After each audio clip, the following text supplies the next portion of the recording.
విద్యార్థులు ఈ ఎపిసోడ్ 8 మినిట్లో మనం చూపించాలి. ఏం చెప్తామంటే a rare and magnificent fossil of dinosaur. Okay, మనకి దాన్ని కెటాసోర్ అంటామాట. బిలాంగ్ టు లోయర్ జురాసిక్ ఏజ్లో, అంటే 160 మిలియన్ ఇయర్స్ వెనకాల. ఎక్కడ కలెక్ట్ అయిందంటే ఇది యమనపల్లి ఇన్ ఆదిలాబాద్ డిస్ట్రిక్ట్ ఆఫ్ తెలంగాణలో తవ్వకాల్లో బయటపడింది అన్నమాట. ఇది ఫాజిల్ 14 మీటర్స్ లెంగ్త్ ఉంది, 5 మీటర్స్ హైట్ ఉందన్నమాట. ఈ ఫాజిల్ని B M Birla science centre in హైదరాబాద్లో దీన్ని ప్రిజర్వ్ చేశారు. ఇక్కడ మీరు పై డయాగ్రామ్ని చూశారు కదా, మనం డయాగ్రామ్ని ఆర్కియోపెట్రక్స్ అంటారన్నమాట. ఆర్కియోపెట్రక్స్ ఇది బిలాంగ్స్ టు బర్డ్కి సంబంధించిందా ఆర్ రెప్టైల్కి సంబంధించి రెండు పోలికలు ఉన్నాయి చూడండి. అది ఎగురుతున్నప్పుడు దాని మౌత్ తెరుస్తున్నప్పుడు అది రెప్టైల్లా ఉంది, అది ఎగురుతో రెక్కలు ఉన్నాయి కాబట్టి బర్డ్లా ఉంది. ఇది the characters of 2 different groups అది లింక్ చేసి ఉందన్నమాట. ఒకటి రెప్టైల్ని ఒకటి బర్డ్స్ని కూడా లింక్ చేసి ఉంది చూడండి సరిగ్గా పరిశీలిస్తే. ఈ archaeopteryx has some avian characters, అంటే ఇది మాట ఏవియన్ క్యారెక్టర్స్ ఎగిరే పక్షుల characters, and some reptile characters అన్నమాట. Hence it is recognised as connecting link between, అంటే ఇది ancestral connecting link between aves and రెప్టైల్స్గా మనం చెప్పుకోవచ్చు. అర్థమైందా విద్యార్థులు? ఇక్కడ హ్యూమన్ ఎవల్యూషన్ గురించి తీసుకుంటే హ్యూమన్ ఆల్సో ఎవల్యూషనరీ ప్రాసెస్ గుండానే వచ్చారు కదా. Appearance of modern human being ఇది చాలా కాలం, కొన్ని లక్షల ఏళ్ళ క్రితమే అలా వస్తూ మోడర్న్ హ్యూమన్ బీయింగ్ అని ఉన్నారన్నమాట. వీటికి ప్లాంట్ లాగా అదర్ యానిమల్స్ లాగా కూడా ఎవల్యూషన్ హిస్టరీ ఉందన్నమాట. Early man like appeared 7,50,000 years ago ఆయన కనిపించారు, ఉన్నారట అప్పుడు మనిషి. The first sure fossil of our own species, మన స్పీస్ ఇది హోమోసెపైన్స్ అంటారన్నమాట. అదేం చేస్తుందంటే ట్రూ మ్యాన్ అపియరెన్స్ని ఆన్ ఎర్త్, అంటే ఇప్పుడు 2,50,000 years ago దాన్ని ట్రూ ఫాజిల్ స్పెసిమెన్ అనమాట, హోమియోసెపైన్స్ అనేటువంటిది కనుగొన్నారన్నమాట. ఇక్కడ ఈ టేబుల్ చూడండి, డియోప్తికస్ అన్నారు 15 million years ago అన్నమాట. హ్యూమన్ ఎవల్యూషన్లో ఆయన అలా ఉండేవారు, డియోప్తికస్ అంటారన్నమాట. Ramapithecus 2 million years ago, Australopithecus and homo habilis 1.6 to 2.5 million years క్రితం ఉండేవారు అన్నమాట. హోమో ఎరక్టస్ అంటే కొంచెం ఎరక్టస్గా ఉండే మనుషుల కింద మాట. పాకేవారేమో ఇప్పుడు ఎరక్టస్ 1.18 million క్రితం ఉండేవారు అన్నమాట. ఓకే, 15 million నుంచి 1.18 million వచ్చినప్పటికీ హోమో ఎరక్టస్ వచ్చిందన్నమాట. హోమో నియాండర్లాక్సన్స్ అనేటువంటిది 1,00,000 to 40,000 years అన్నమాట.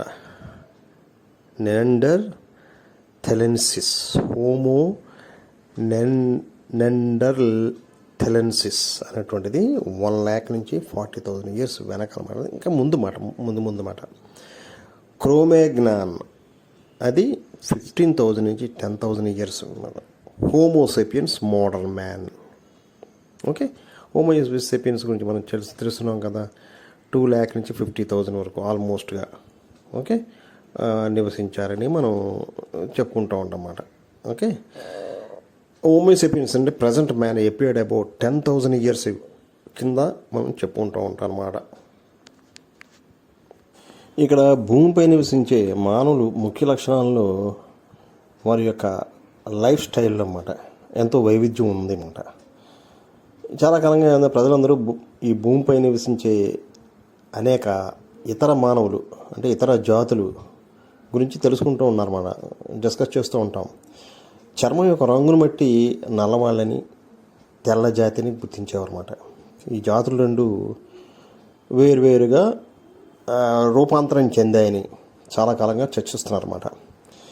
ఈ బయోలాజికల్ జీవశాస్త్రపరంగా మన నమూనాలు సంబంధం లేనివి అని అనడానికి ఏ ఆధారం లేదన్నమాట.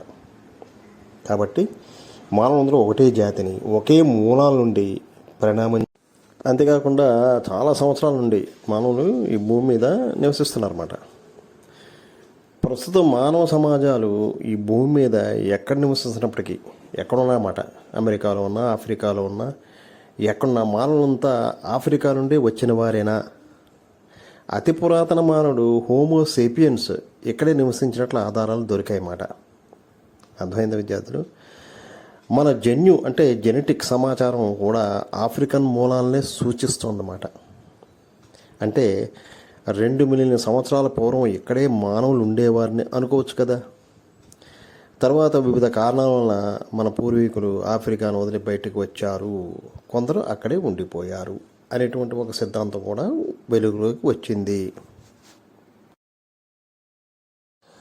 వలసకు బయలుదేరాలంటే ఇలా ఇలా వలస అంటే ఒక చోటు నుంచి ఒక చోటికి, అంటే ఆఫ్రికా నుండి ఆసియాకు, తర్వాత మిడిల్ ఆసియాకు, యూరేషియాకు, దక్షిణ ఆసియాకు, ఓకే, తూర్పు ఆసియాకు ఇలాగా ప్రజలు విస్తరించారన్నమాట.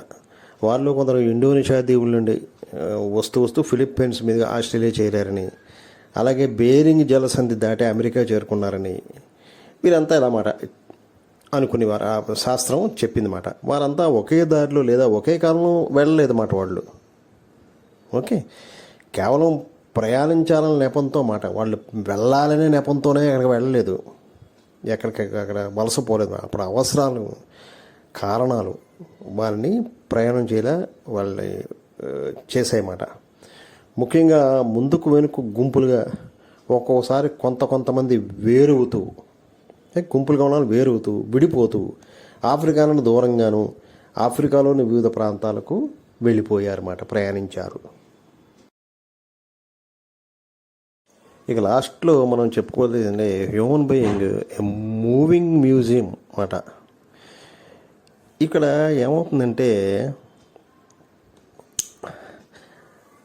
పరిణామ క్రమంలో, అంటే మనిషి పుట్టగలడం కానీ ఎప్పటి నుంచో ఎవల్యూషన్ భాగంగా కానీ అవసరం లేని అవయవాలు క్రమంగా క్షీణించిపోతాయన్నమాట. మన దేహంలో పుట్టినప్పుడు అన్నమాట, తల్లి గర్భంలో ఉన్నప్పుడే కొన్ని అవశేషాలు క్షీణించిపోతాయి. అలా క్షీణించిపోకుండా నిరుపయోగంగా మిగిలిపోయిన అవయవాలనే అవశేషావయవాలు, వెస్టీజియల్ ఆర్గాన్స్ అంటారు. ఇప్పుడు మనం చూసుకుంటే మన డైజెస్టివ్ సిస్టమ్ చూసుకుంటే లార్జ్ స్కేల్ లో ఉన్నటువంటిది పెద్ద ప్రేగు అంటారన్నమాట. లార్జ్ ఇంటెస్టైన్ అంటుకున్నట్లుగా ఉండే ఒక అపెండిక్స్ అనే భాగం ఉంటుంది, మీకు తెలుసు కదా. అపెండిసైటిస్ కూడా వస్తూ ఉంటుంది. ఈ మానవ జన్యువులు ఇది ఏ విధంగా తోడ్పడదు అన్నమాట. ఇది కూడా వెస్టీజియల్ ఆర్గానే. కానీ ర్యాబిట్ని తీసుకుంటే అది జీర్ణ ప్రక్రియలో, డైజెస్టివ్ సిస్టంలో మంచి పాత్రను వహిస్తుందన్నమాట. ఓకే, ఇలాగా అపెండిక్స్లో, మానవుల్లో ఉండే అపెండిక్స్లు మాదిరిగానే కొన్ని నిరుపయోగంగా ఉండే కొన్ని భాగాలు ఉన్నాయన్నమాట. ఇవి మానవుల్లో దాదాపు 180 ఉన్నాయన్నమాట. ఉదాహరణకు మనం చెప్పుకోవాలంటే చెవికి బయట ఉండేటువంటి చెవి తెమ్మె అంటారు మన దాన్ని, చెవి పైన ఉంటుంది అన్నమాట. చర్మంపై ఉండేటువంటి అవయవాలు మన వెంట్రుకలు, ఓకే, మగవారిలో బ్రెస్ట్, క్షరగంతులు అంటారు అన్నమాట. ఇవి ఎందుకు ఉపయోగం లేకుండా ఉంటాయి కానీ అవశేషాలుగా మిగిలిపోతాయి అన్నమాట. అందువల్లనే మనిషిని నడిచే అవశేషావయాల మ్యూజియం అంటారన్నమాట.